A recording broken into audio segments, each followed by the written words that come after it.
Assalamualaikum. You are watching KMSC. I am student of Nazi Ali, owner of KMSC. Hi, here is Khadija Zikriya from grade 9 science. Today is my presentation about flowchart. Don't wasting any time. Let's start. The topic of my presentation is flowchart. First of all, I am define flowchart is a graphical representation of the step to solve a problem. जैसा कि define से flow chart के purpose का पता चल चुका है कि फ्लो चार्ट का मकसद क्या है, प्रॉब्लम को सॉल्व आउट करना मेथड्स। फॉर एग्जांपल, मैं एक साइड पे चॉकलेट और आइसक्रीम की पिक्चर पेस्ट कर दूं और एक साइड पे बिरयानी और दही बड़े की पिक्चर पेस्ट कर दूं। पिक्चर आपको पता चल चुका है कि ये डिशेस स्वीट्स हैं और ये डिशेस नमकीन हैं। जैसा कि आपको पता चल चुका है कि ये डिशेस कौन सी है, ये डिशेस स्वीट्स हैं और ये डिशेस नमकीन हैं। आपको देख के पिक्चर से पता चल चुका है का स्वीट है और इनका जायका नमकीन है। जैसा कि आपको मुझे बताने की अब ज़रूरत नहीं है, आपको पिक्चर के थ्रू पता चल चुका है कि ये डिशेस कौन सी है, इस डिश का नेम क्या है, इस डिश का नेम क्या है और इसका टेस्ट कैसा है। और इसी तरह मैं इसके बारे में बताऊँगी कि इस डिश का नेम क्या है और इस डिशेस का नेम क्या है, इसका जायका कौन सा है, इस डिश का नेम क्या है और इसका जायका कौन सा है और इस डिश का नेम क्या है। किसी के बारे में एक्सप्लेन करना by picture is easy to make to explanation. Explain flow chart. For example, जैसा कि आप ये एग्जांपल सीन कर रहे हैं कि एग्जांपल ग्राफिकल रिप्रेजेंटेशन की गई है।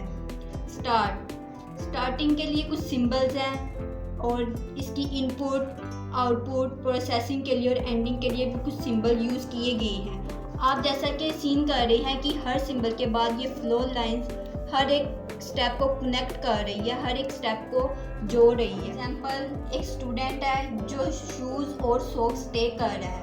अगले स्टेप में वेयर सॉक्स और नेक्स्ट स्टेप में वेयर शूज़। हम ये जो ग्राफिकल तरीके से उन्होंने ये प्रॉब्लम को सॉल्व किया है, ये बिल्कुल करेक्ट है।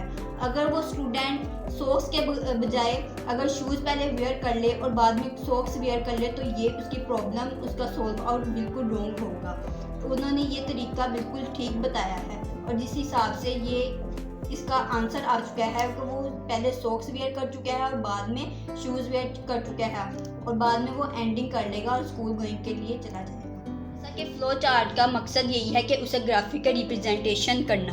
ग्राफिकल तरीके से, या आप एग्जांपल मैंने जो पहले बता चुकी हूँ उसमें ग्राफिकल तरीके से स्टेप बाय स्टेप उस सिंबल उसमें शेप्स का यूज़ किया गया है और उसके कुछ सिंबल्स हैं, उसकी नेम्स है और उसकी डिस्क्रिप्शन है।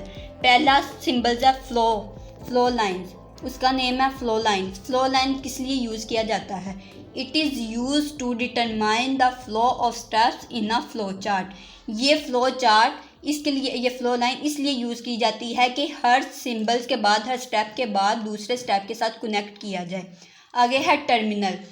जैसा कि स्टेप में स्टार्टिंग के लिए और एंडिंग के लिए टर्मिनल, ये आप सीन कर सकते हैं कि ये स्टार्टिंग और ये एंडिंग के लिए ये सिंबल यूज़ किया गया है। इस सिंबल्स को कहते हैं टर्मिनल। वैसे इस शेप का नाम है ओवल। ये किसके लिए यूज़ किया जाता है हम इसकी डिस्क्रिप्शन डिस्कस करते हैं। It indicate start and ending of a flow chart. ये स्टार्टिंग के लिए और एंडिंग के लिए यूज़ किया जाता है। आगे है प्रोसेसिंग के लिए हम रेक्टेंगल शेप का यूज़ करते हैं और ये किस लिए यूज़ किया जाता है ये हम डिस्क्रिप्शन में डिस्कस करेंगे। It represent operation to change the value. Process operation इसलिए यूज़ किया जाता है कि ये प्रोसेसिंग करता है।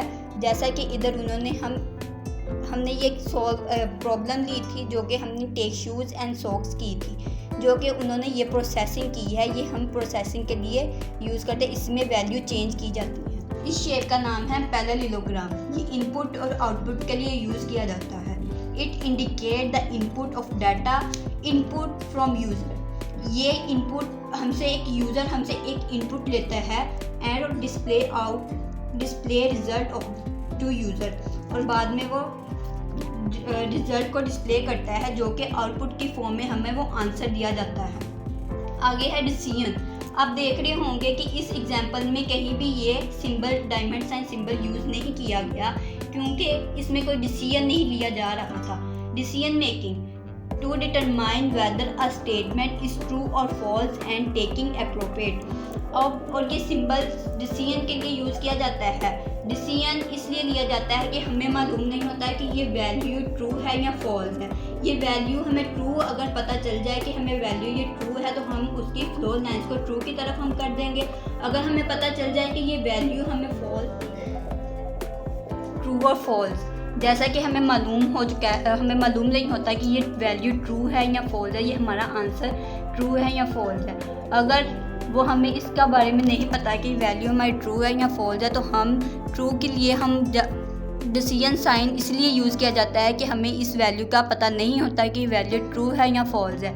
इसलिए हम अगर ट्रू वैल्यू है तो हम ट्रू की तरफ साइन, इसकी फ्लो एरो साइन हम ट्रू की तरफ कर लेंगे, और अगर फॉल्स है तो हम इसका फ्लो लाइंस फॉल्स की तरफ यूज़ कर लेंगे।